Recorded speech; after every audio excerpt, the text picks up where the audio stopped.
Hey friends, welcome back to my channel Divya Study Time. I am Divya Agarwal. Friends, today we will discuss about the right of the person with disability Act 2016. जी friend, इससे पहले हम PWD Act 1995 के बारे में बात कर चुके हैं और आज हम RPWD Act 2016 के बारे में बात करेंगे। बेसिकली ये क्यों लाया गया था, इसमें क्या क्या प्रिंसिपल्स थे, इसके क्या क्या फीचर्स थे, कौन कौन सी डिसेबिलिटीज इसके अंडर में आती है एंड सो ऑन, इन्हीं सब चीज़ों के बारे में हम डिस्कस करेंगे।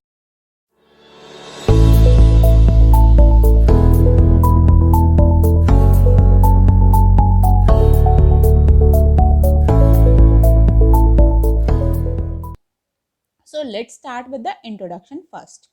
This act may be called Right of the Person with Disability Act 2016, passed by the Indian Parliament to fulfill its obligation to the United Nations Convention on the Right of the Persons with Disability, which India ratified in October 2007. This act replaced existing PWD Act 1995. Friends, basically ये लाया क्यों गया था, RPWD की जरूरत क्यों थी जब हमारे पास ऑलरेडी पीडब्ल्यूडी एक्ट था? तो देखिए, एक सम्मेलन हुआ था जिसका नाम था यूएनसीआरपीडी यानी कि united nation convention on the right of the person with disability, जिसका मेन मोटो था to promote, protect and ensure the full enjoyment of human rights and the dignity of person with disabilities. मतलब ये इस सम्मेलन का main motto था कि जितने भी डिसेबल पर्सन हैं, जितने भी दिव्यांग व्यक्ति हैं, उन सभी को उनके इक्वल राइट्स जो भी हैं वो मिलने चाहिए और उनके जितने भी राइट्स हैं वो प्रोटेक्ट होने चाहिए, उनको पता होना चाहिए उनके क्या राइट्स हैं एंड उनकी डिग्निटी को रिस्पेक्ट होना चाहिए। इस सम्मेलन में अप्रॉक्स 163 कंट्रीज थी जिन्होंने सिग्नेचर किए थे इसकी डॉक्यूमेंट्री पे, और इंडिया भी उनमें से ही एक था। इंडिया ने अक्टूबर 2007 में इसको रेटिफाइड किया था। उसके बाद ही आरपीडब्ल्यूडी एक्ट बनाने के लिए सोचा था। क्यों? क्योंकि this disability legislation has been taken seriously by the Indian government and made all the efforts to provide rights to the disabled। मतलब जब सिग्नेचर कर दिए थे इंडिया ने इस डॉक्यूमेंट्री पे, उसके बाद से ही ये बनाने का सोचा कि अब जितने भी डिसेबल्स हैं उनके राइट्स उनको दिए जाएंगे। उसी के लिए आरपीडब्ल्यूडी एक्ट बनाया गया था, पीडब्ल्यूडी को रिप्लेस किया गया था, क्योंकि पीडब्ल्यूडी एक्ट में 7 डिसेबिलिटीज थी। उसके बाद जब आरपीडब्ल्यूडी एक्ट आया उसमें 21 डिसेबिलिटीज को इंक्लूड किया गया और बहुत सारे और राइट्स दिए गए डिसेबल्स को। उसके बारे में ही हम आगे बात करेंगे। ठीक है friends, this act parliament received the assent of the president on 27 December 2016, came into force on 19th April 2017 को ये फोर्स में आया था, और इसके जो सेंट्रल रूल्स थे ड्राफ्ट किए गए थे 15 जून 2017 को। डिसेबिलिटी असेसमेंट गाइडलाइंस जो पास हुई थी वो 5 जनवरी 2018 को पास हुई थी। Okay, and there are total 102 sections, यानी कि इस एक्ट में टोटल 102 सेक्शंस है जो कि डिवाइडेड है 17 चैप्टर्स में। Now let's talk about the definition. Person with disability means a person with long term physical, mental, intellectual और sensory impairment which in interaction with barriers hinders with his full and effective participation in society equally with others। जी, basically देखिए यहाँ पे एक term use किया गया long term. Long term का मतलब क्या है, जब भी कोई पर्सन डिसेबल होता है या इम्पेयर होता है तो उसका पीरियड डिसाइडेड नहीं होता है कि वो कितने टाइम के लिए, either it can be for 6 month, it can be for 1 year, 2 year and all. So यहाँ पर लॉन्ग टर्म वर्ड को यूज किया गया है। वो इम्पेयर्ड हो सकता है फिजिकली, मेंटली, इंटेलेक्चुअली और सेंसरी इम्पेयरमेंट। किसी भी तरीके से अगर पर्सन इम्पेयर्ड होता है फॉर लॉन्ग टर्म तो वो डिसेबल की कैटेगरी में आता है, in which in interaction with barriers and hindrance has full and effective participation in society equally with others. जी, अदर्स से यानी कि और लोगों से इंटरेक्शन करने में या मेन स्ट्रीम में इंटरेक्शन करने में जब वो बैरियर का उसको फेस करना पड़ता है, हिंड्रेंसेस आती हैं, तो वो पर्सन विद डिसेबिलिटी की कैटेगरी में आता है। ठीक है, so now let's talk about the principles. क्या प्रिंसिपल्स थे बेसिकली इसको लाने के लिए? यहाँ पर टोटल 8 प्रिंसिपल थे आरपीडब्ल्यूडी एक्ट के। वो क्या हैं उनके बारे में बात करते हैं। First is respect for inherent dignity, individual autonomy including the freedom to make one's on choices and independence of person. Second is non-discrimination, full and effective participation and inclusion in society. देखिए, सबसे पहले तो उनकी disable persons की dignity को respect करना, उनको freedom देना कि वो अपनी अपनी खुद की मर्जी से अपने एक्शंस ले सके, अपनी चॉइस सब चॉइस के अकॉर्डिंग काम कर सके, उनको इंडिपेंडेंट बनाना इसका मेन प्रिंसिपल था। नॉन डिस्क्रिमिनेशन, किसी भी तरीके का भेदभाव ना हो डिसेबल्स में और जनरल पीपल्स में। फुल और इफेक्टिव पार्टिसिपेशन होना चाहिए। इंक्लूजन इन सोसाइटी, यानी कि सोसाइटी में इंक्लूजन होना चाहिए और हर एक चीज़ में उनका फुल पार्टिसिपेशन डिसेबल्स का होना चाहिए। Respect for differences and acceptance of person with disability as a part of human diversity and humanity. जितने भी डिसेबल पर्सन हैं उनके डिफरेंसेस को एक्सेप्ट करना है, उनकी एक्सेप्टेंस को, यानी कि उनको जो भी डिसेबल है उनकी एक्सेप्टेंस को और डिसेबिलिटीज़ को रिस्पेक्ट करना और उनको एज अ ह्यूमन डाइवर्सिटी और ह्यूमैनिटी की तरह उनको ट्रीट करना और उनकी डिग्निटी को भी रिस्पेक्ट करना और उनको पार्ट समझना अपने मेन स्ट्रीम का। ये इसका मेन सिद्धांत था। ओके, इक्वालिटी ऑफ अपॉर्चुनिटी, उनको इक्वल अपॉर्चुनिटी प्रोवाइड करना डिसेबल्स को। एक्सेसिबिलिटी, उनके लिए हर एक चीज़ को एक्सेसिबल बनाना, यानी कि एक्सेसिबिलिटी उनको प्रोवाइड करवाना हर एक तरीके से। Equality between man and women, देखिए यहाँ पर इक्वालिटी की बात हो रही है man and women, only man and women नहीं, equality between disable man and disable women too, यानी कि जितने भी डिसेबल मैन और वुमेन हैं उनको भी इक्वालिटी होनी चाहिए, उनके बीच में भी इक्वालिटी हो। ऐसा नहीं है कि किसी चीज़ का राइट जो है वो डिसेबल मैन को तो है बट डिसेबल वुमेन को नहीं है, ऐसा नहीं है। इक्वालिटी होनी चाहिए उनके बीच में भी। और last is respect for the evolving capacities of the children with disabilities and respect for the rights of the children with disabilities. जितने भी डिसेबल बच्चों की जो इवॉल्विंग कैपेसिटीज़ होती हैं उनको रिस्पेक्ट करना और उनके जो राइट्स है बच्चों के उनको रिस्पेक्ट करना, इसका प्रिंसिपल था एक कि उनके बच्चों को हमें ये नहीं है कि कोई डिसेबल बच्चा है तो उसकी स्किल्स को डेवलप ना किया जाए या फिर उसको मौका ना दिया जाए, अपॉर्चुनिटी ना दी जाए, उसकी कैपेसिटीज़ को रिस्पेक्ट करना है और उसकी स्किल्स को डेवलप करने के लिए काम करना। ओके, और उसके जितने भी राइट्स है उसके बारे में उसको पता हो, उसको अवेयर करना, ये सब प्रिंसिपल्स के अंडर में आता है। नेक्स्ट बात करते हैं इसके फीचर्स की। देखिए, सबसे पहले तो इसका जो मेन फीचर था वो यही था, the main feature of this act is that the type of the disability has been increase from existing 7 to 21। देखिए, पीडब्ल्यूडी एक्ट में 7 डिसेबिलिटीज थी, ठीक है, लेकिन आरपीडब्ल्यूडी एक्ट के अंतर्गत में 21 डिसेबिलिटीज को लाया गया।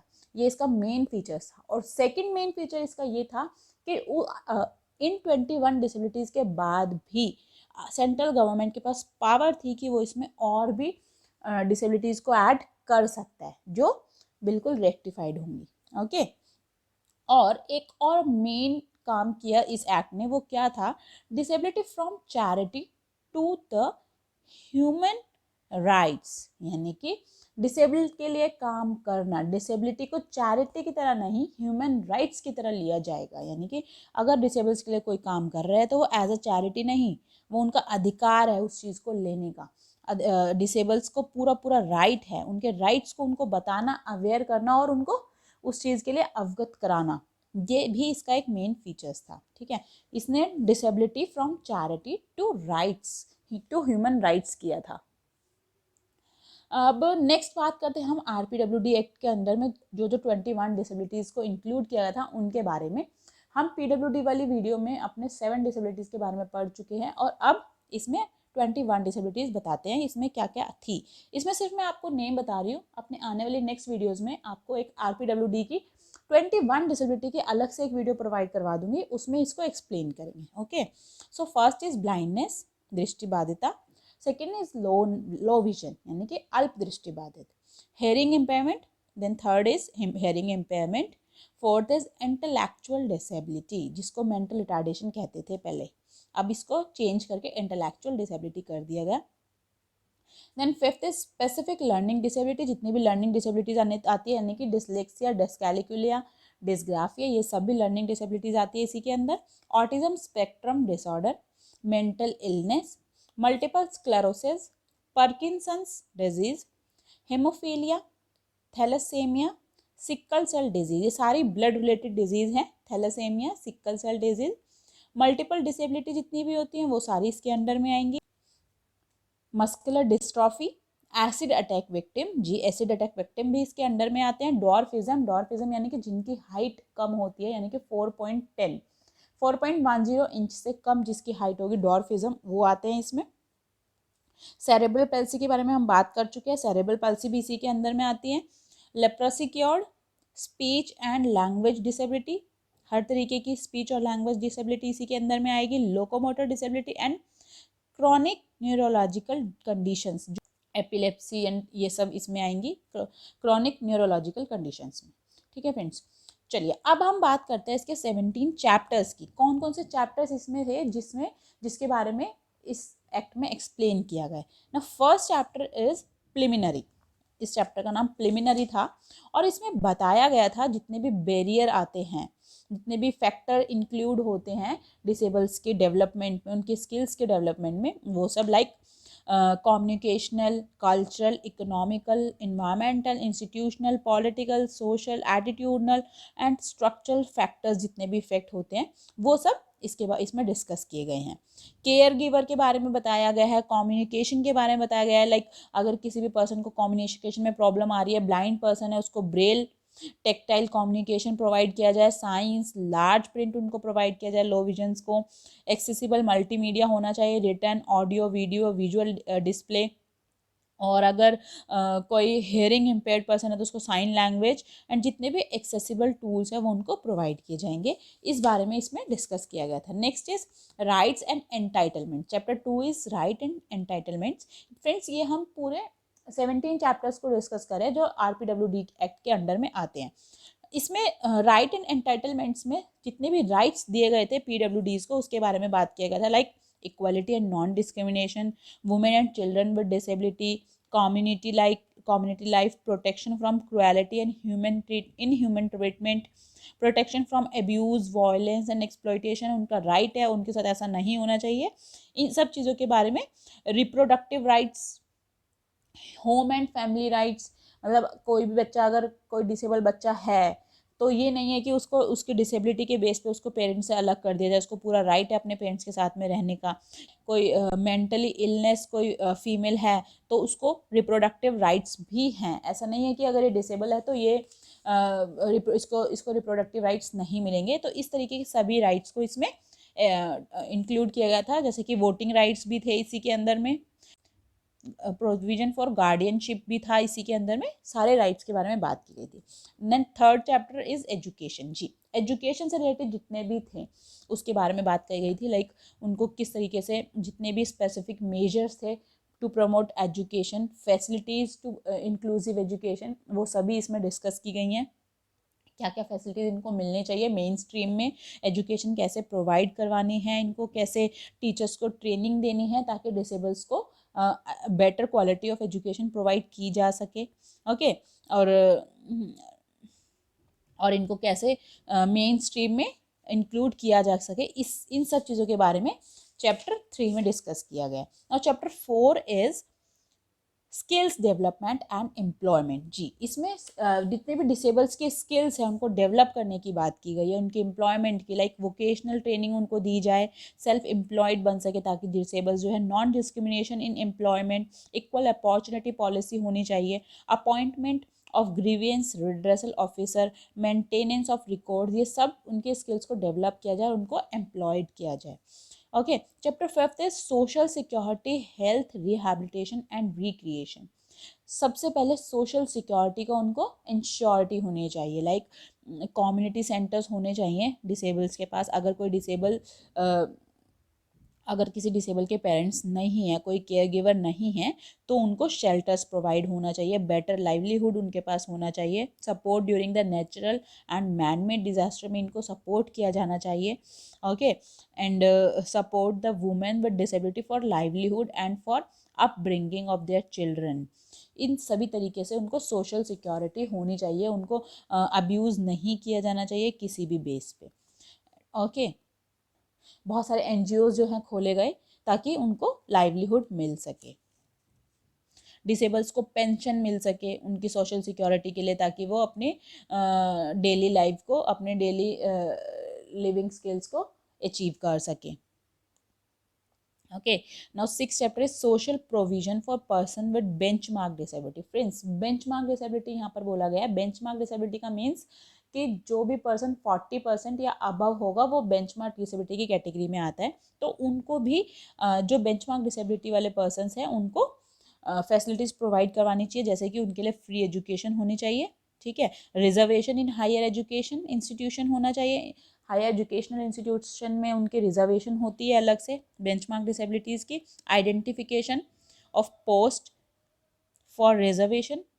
Okay, incentives to employers in private sector में उनके लिए इंसेंटिव्स होते हैं। स्पेशल एम्प्लॉयमेंट एक्सचेंज अलग से उनके लिए बनाया गया है। Special schemes and development programmes उनके लिए बनाए गए हैं जितने भी बेंचमार्क डिसेबल्स होते हैं। Okay, chapter 7 is special provision for person with disabilities with high support need. 7th chapter में अलग से प्रोविजन बनाए गए हैं जिनको हाई सपोर्ट की ज़रूरत है, like special provision for person with disability with higher support. इसमें जैसे कि एक्सेस टू ट्रांसपोर्ट, एक्सेसिबिलिटी से रिलेटेड जितने भी थे, access to information and communication technology, consumer goods, mandatory observance of accessibility norms, time limits and making existing infrastructure, इन सब के बारे में बात की गई है। Special provision like any person with benchmark disability who consider himself to be in need of high support. हाँ, okay, chapter 8 is duties and responsibility of appropriate government, यानी कि एप्रोप्रिएट गवर्नमेंट की क्या क्या ड्यूटी हैं उसको इसमें मेंशन की गया चैप्टर 8 में। जैसे कि अवेयरनेस कैंपेन होने चाहिए, सभी को अवेयरनेस होनी चाहिए, एक्सेसिबिलिटी होनी चाहिए डिसेबल्स के लिए हर तरीके से, access to transport, access to information and communication technology, consumer goods, mandatory observance in accessibility norms, ये सब उनको पता होने चाहिए। Okay, time limit for accessibility by service providers, service provide जो करवा रहे हैं उनके लिए भी टाइम लिमिट्स यहाँ पे मेंशन की गई थी। ह्यूमन रिसोर्स डेवलपमेंट बनाया गया, सोशल ऑडिट की जाती है वहाँ पर, ये सभी पे यहाँ पे काम किया गया गवर्नमेंट की तरफ से जितनी भी ड्यूटीज़ और रिस्पॉन्सिबिलिटी है उनके ऊपर। ओके, नए चैप्टर 9 में registration for institution for person with disabilities and grant to such institutions, अलग अलग इंस्टीट्यूशंस को रजिस्टर किया गया और उनको ग्रांट प्रोवाइड किया जाता है to provide facility to person with disability, like competent authority, registration, application and grant for the certificate of registration, revocation of registration, appeal की गई, act to the apply to institution established to maintain by central or state government, उनको अलग अलग तरीके से register किया गया, उनकी हेल्प की जाएगी।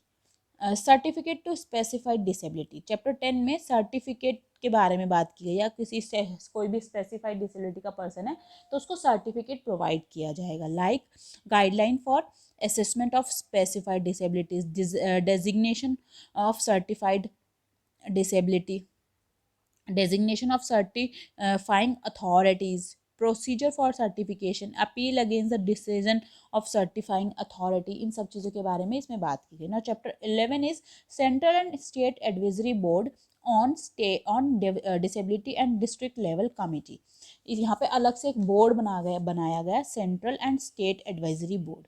ओके जिसमें कि constitution of central advisory board on disability के बारे में बात होती है, डिसक्वालिफिकेशन के बारे में बात की गई, vacation of seats by members meeting of the central advisory board on disability, इन सब चीज़ों के बारे में इसमें डिस्कस किया जाता है। Like district level committee on disability ये बनाया गया सब, meeting on state advisory board on disability, इन सभी चीज़ों के बारे में अलग अलग एडवाइजरी बोर्ड्स बनाए गए for disables. Okay chapter 12 is chief commissioner and state commissioner for person with disability. Disable person के लिए chief commissioner and state commissioner भी हायर किए गए। Like appointment of chief commissioner and commissioners, functions of chief commissioners, actions of appropriate authority on recommendation of chief commissioner, power of chief commissioner क्या क्या है, annual and special report of chief commissioner, appointment of state chief commissioner, इन सब के बारे में इसमें discuss किया गया। ठीक है फ्रेंड्स इस चैप्टर में। Chapter 14 is national fund for person with disability, यानी कि राष्ट्रीय स्तर पर जो भी फंड होगा उसके बारे में इसमें डिस्कस किया गया। अकाउंट्स एंड ऑडिट्स इसमें चैप्टर 14 के अंडर में आता है। Now chapter 15 is state fund for person with disabilities. Chapter 15 में स्टेट फंड के बारे में बात की गई है। लाइक कैसे every state government shell maintain proper account and other relevant record for person with disability, के लिए उनको रिकॉर्ड मेंटेन करना पड़ेगा। Okay now chapter 16 is offences and penalties. क्या क्या ऑफेंसेस लगाए गए, पेनल्टीज लगाई गई, ये देखते हैं। जैसे कि punishment for the contravention of provision of act of rules और regulations made there under the offices by the companies. Now punishment for offenses of atrocities, punishment for failure of furnish information, previous sanction of appropriate government, alternative punishment जो थी वो सब इस chapter में discuss की गई, chapter 16 में। ठीक है। नो लास्ट इज चैप्टर 17, इसमें डिस्कस किया गया मिसलेनियस जो भी बचा था, like application of other laws not bad, okay, protection of action taken in good faith, power of amend schedule, power of central government to make rules, power of state government to make rules, repeal and savings, इन सभी miscellaneous चीज़ों के बारे में इसमें discuss. आज हमने RPWD act को पूरा डिस्कस किया, इसको पढ़ा, ये एक्चुअली होता क्या है। तो thank you so much friends इस वीडियो को लास्ट तक देखने के लिए और हमारा साथ देने के लिए। इसी तरह बने रहिए और देखते रहिए हमारी आगे की वीडियोस। Thank you.